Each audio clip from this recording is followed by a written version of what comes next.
Except sa classmate mo, kaila mo. Galing.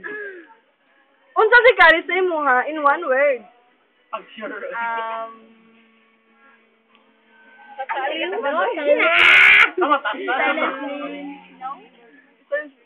Yes. Yes, in what way? Ay, kita buni ang mic. Feedback. Wala. Hindi na ako sa... unsay mo ang kuhaan ka ng na-feel kay Kari? Wala. Friend. Wala siya chance. Kay Isa maguna siya. Hindi na siya kay Iza. Hindi siya kay Isa. Kay Isa siya. Ano na siya? Yan naman, wala kang na-feel. Wala siya kuhaan something magic. Ako manggol. Di ba magkumapato sa mga classmates? Sige, para sa mo, what is love? Love is pagkanga sa taong tanga.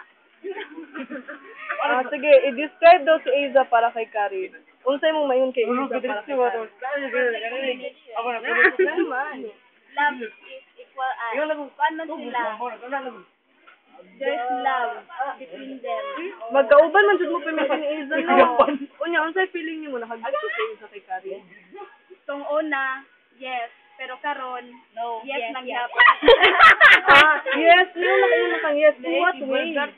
Kay, nagadaman man si Isa, ginadaman siya. Kanta siya, carry my, can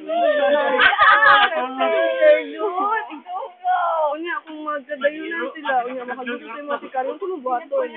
Piliun ba ni mong friendship or love? Wala ko'y pilion. Hindi mong piliun. Nanog diya ba? Wala. Yan o. Iro, sige. Nawala na si Charlotte. Ayun! Ang sa'yo mo yung Charlotte? I object. Why? You're an object? Sa object. Ngayon, dili tinuod ang in what way? Okay. Na wala ka gidaman? Na tinuod ang tanan? Nagituyo ni mong tanan? Dili na tinoon. Ginatulog ko. So, dili ka aware na yung ginadamgo si Karen? Dili. Marami akong ginadamgo. Ako yan,